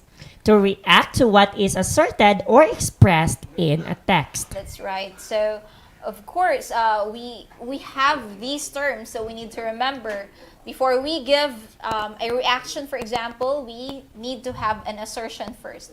So we need to define what is an assertion and a reaction. So when we assert, assertion is actually used to let the readers feel that they should agree on what they read or hear. So this is very common in various fields such as literature, politics, and of course entertainment. On the other hand, a reaction, Sir James, is? So when we say reaction, it is an action taken in response to something. Reacting to an assertion is an essential skill in language learning. Making reactions will allow readers to express their thoughts and feelings about the text or situations presented. One can decide to agree or disagree in the given text. All right. And of course, there are some words used in giving reactions. If you wanted to agree, so we'll have positive words such as absolutely, certainly, definitely, exactly, obviously, really, surely, truly, very, and of course, yes. So we also can negate or give negative opinions about it. For example, we can use contradictorily, almost, invalidly, never, or can say use no or not, no longer, probably, rarely, and of course, scarcely. All right. So those are the common. So this is an example assertion. Please read, Sir James. So, when you eat an apple, you are free from any illnesses. Yes, and this is a sample reaction. Truly, I eat an apple every day and I don't get sick easily. So this is a reaction simply because, of course, not just the word truly there, which is a positive response, but also because there was also made mention of an activity that the person does rather because he or she agrees to the statement. All right, so your task, dear learners, is actually to make a reaction. So if you have this assertion, the assertion is if you eat and then immediately go swimming, you will get stomach cramps. All right. So what could be the possible? So you're given choices here. What could be the possible answer to this one? So let's read the choices, Sir James. So your first choice is certainly it is not advisable to swim when your stomach is full. B, absolutely it is good to eat a lot when you go swimming. Next, it is not exciting to have picnic at the beach. And D, it is very fun to play volleyball at the beach. So if you noticed, both C and D, these are very far away, off topic, very far away. So they are not the answers. So your answer, either it's A or B, but if you listen to the soul of the sentence, our answer is actually letter A. Because we use there the word certainly in giving our opinion, and also it does not contradict to the opinion that it's advisable not really to eat a lot when we go swimming. All right, so that's how you analyze information because this is your task. So the directions on your SLM is to read the text inside the box. There is a text that you are provided for you. Make a reaction, all right, about the author's opinion or author's assertion by completing the statement. So there is actually a cue how to do that, all right? So like for example, all right, on the next one, so we have students have a big role in saving the environment. So the reaction is, yes, it is true. Students' role starts at, for example, you narrow down your answer, and yes, they can also continue. It is important to help keeping the environment clean by. So this is how you make reactions, okay, based from At assertion. least they are very guided. Yes, and they have activity number 2, Sir James, and that is? For your activity number 2, the directions there is to write your reaction based on the picture considering the given situations below. So there is an example there, a picture, and then the situation is? Yes. Okay, given that you have the picture, so I think they are wearing both of these, the man and the woman in the picture, they're wearing face masks, both of them. They're observing 1 meter distance, and there's an X mark as indicator for the distance. So your sample reaction might probably be, definitely the picture shows the proper safety protocols while sitting in a waiting area. So I think this is when the pandemic was very surging at its height. Okay, so now we'll proceed with our grade 8 learners. Hello there. Yes. So their competency is actually to use parallel structure. So what is a parallel structure, Sir James? All right, so when we say parallel structure, it means using the same pattern of words to show that 2 or more ideas have the same level of importance. This can happen at the word, phrase, or clause level. The usual way to join parallel structures is with the use of coordinating conjunctions such as and, or. Yes, that's correct. So never forget the fun boys. Your fun boys are a very important guide for you to use the coordinating conjunctions properly. So for, and, nor, but, or, yet, and so. Fun boys. Alright, so parallel structure is also commonly known as parallelism in some texts. So it is the most basic usage of parallel structure is to provide phrase with balance and of course clarity. And it also serves, or it gives some pattern and rhythm. So it's very important when we write. So this is an example of parallelism in Mother Teresa's line. So this is referring to her, the saint, of course. So Mother Teresa. So every time you smile at someone, it is an action of love, a gift to that person. All right, a beautiful thing. So in this given example, it is very clear that Mother Teresa actually used parallel structure. Why? Okay, in order to list the effects of the smile, all right, it's just a small thing, but there are some effects.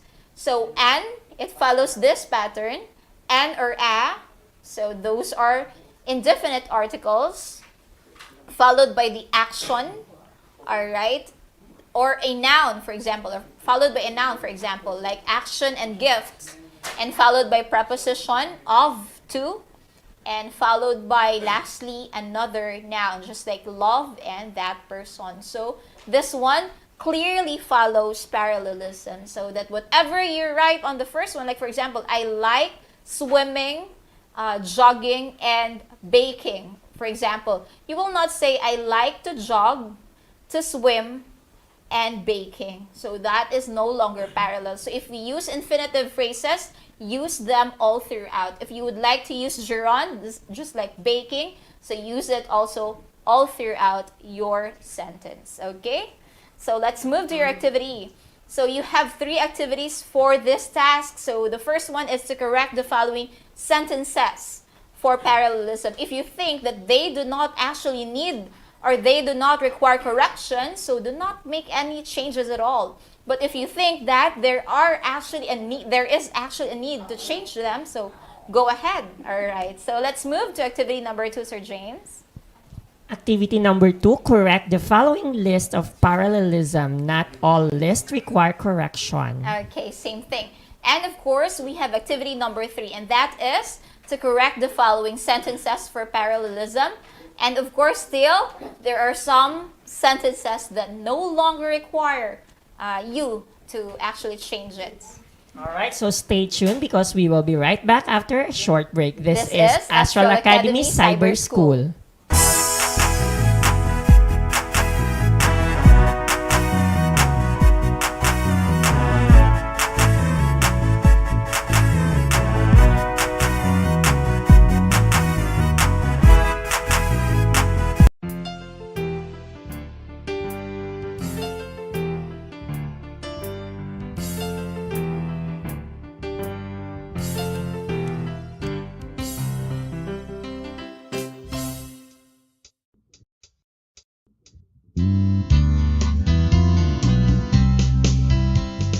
This is the way we speak. This is the way we read. This is the way we write. This is the English way. This is the way we speak. This is the way we read. This is the way we write. This is the English way.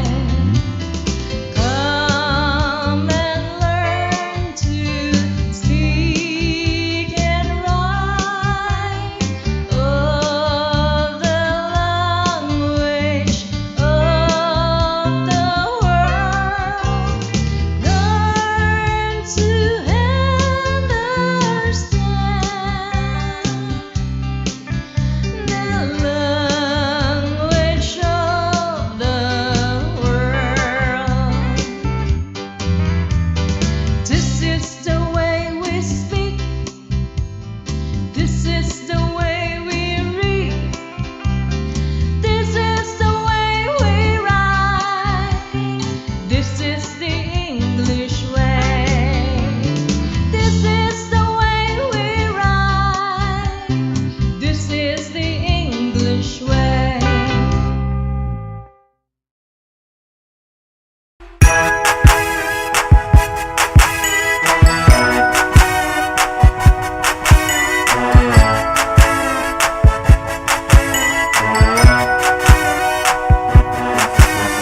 Tayo,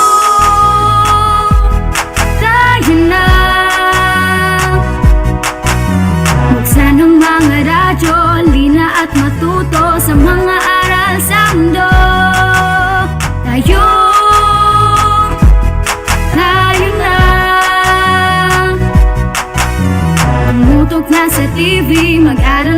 eager to get the lessons easily.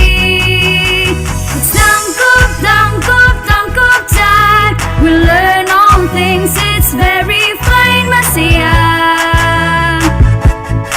Tutok na. It's tangkop time. We learn all things, it's very fine, masaya. Tutok na.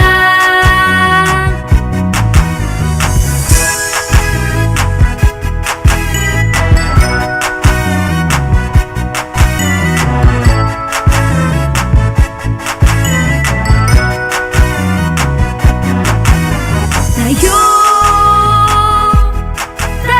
na.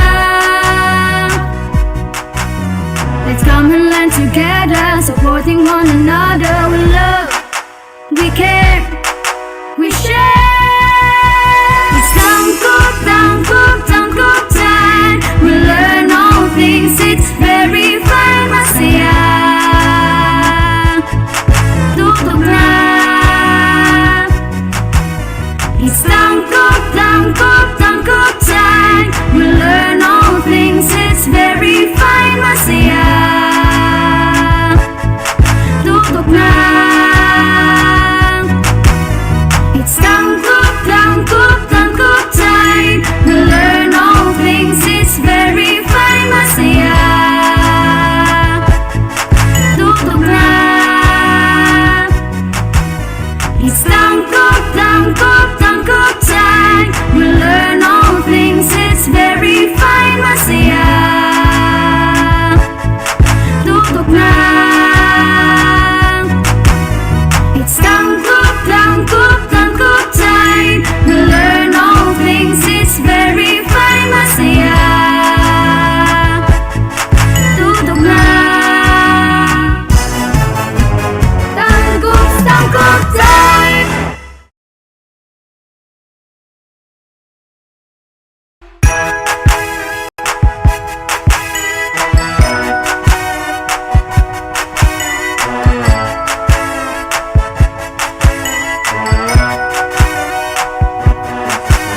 Tayo.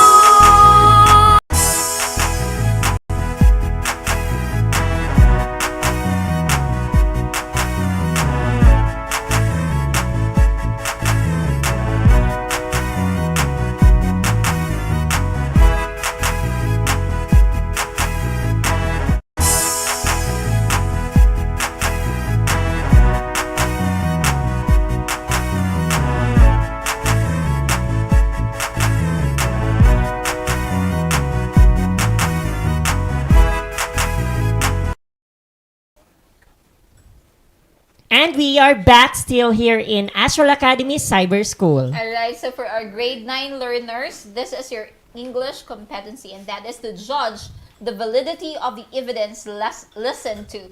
Alright, so to form decisions based on the ideas mentioned.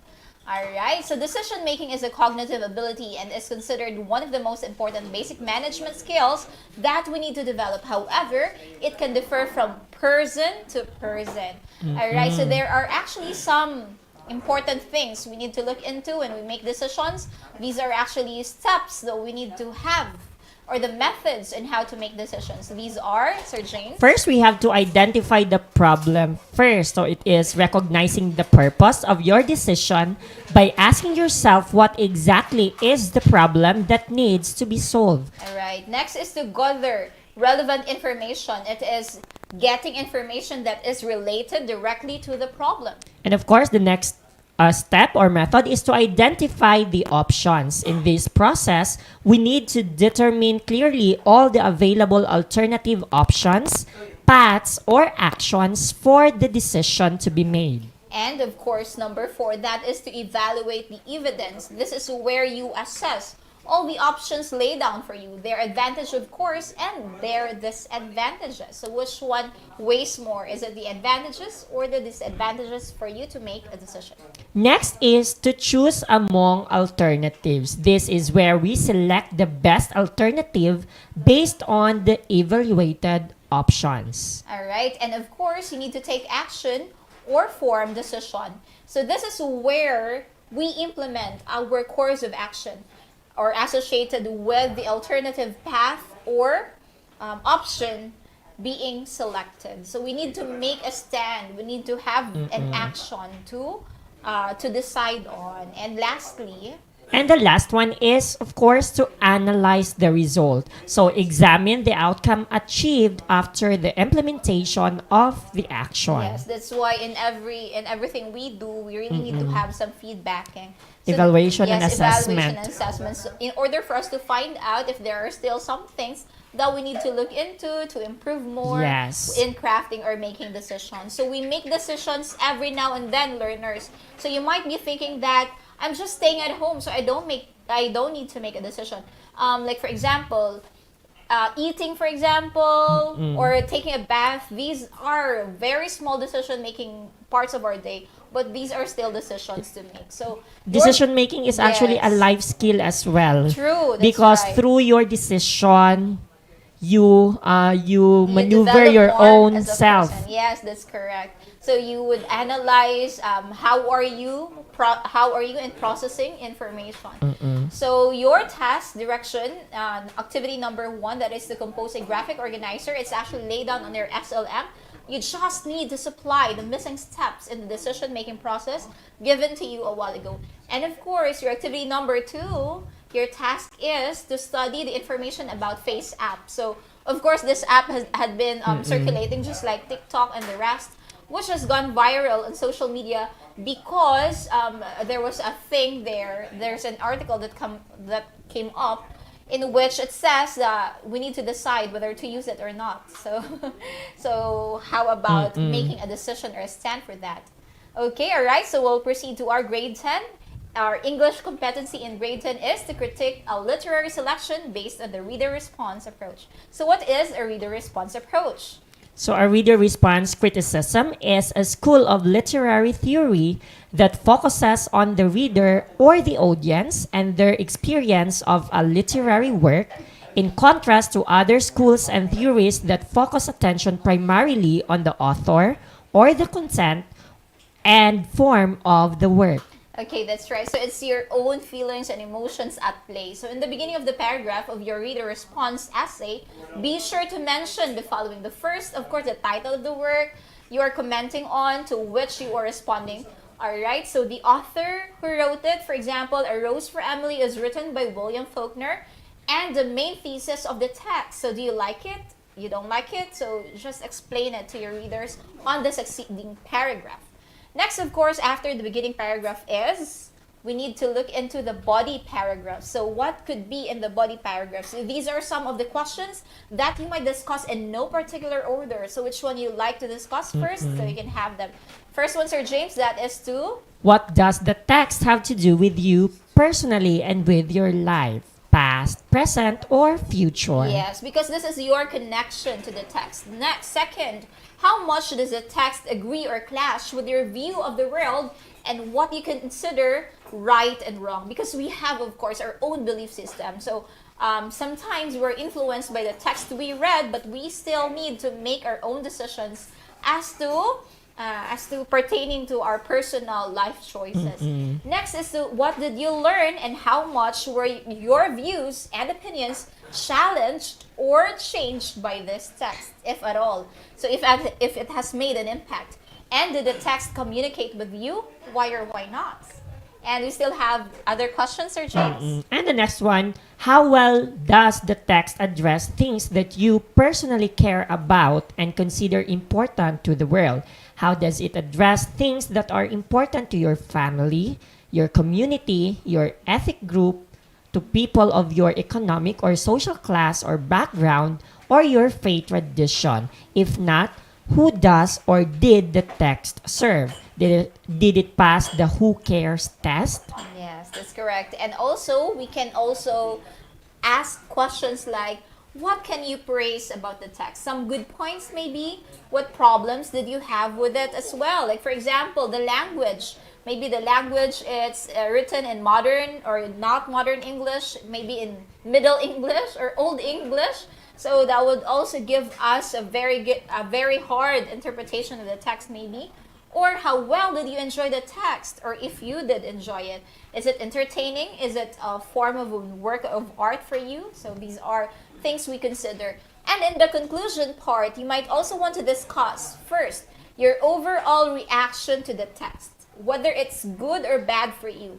And of course, whether you would read something else like this in the future, and whether you would read something else by the author. Because of course, when we have writers, like for example, John Grisham, so he is known as a writer for tales that has something to do with law and order, but it's presented in layman's terms. So I really like that author. So most of his books I follow. So if there are some books written by this man or this author, so immediately I might get it or grab it from a bookshelf or bookstore.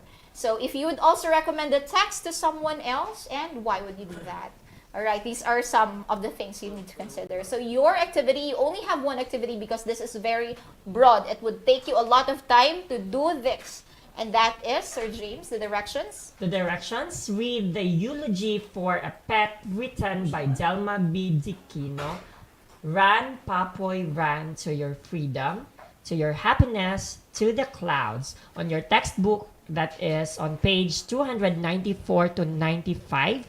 Then write a literary criticism using the reader response approach. All right, so if you don't have the book with you, I think it's on there. It's on your SLM. SLM. So be guided also with the rubrics. The criteria is also found on their SLM. That will give you 100 points, so make sure that you also need to do it well.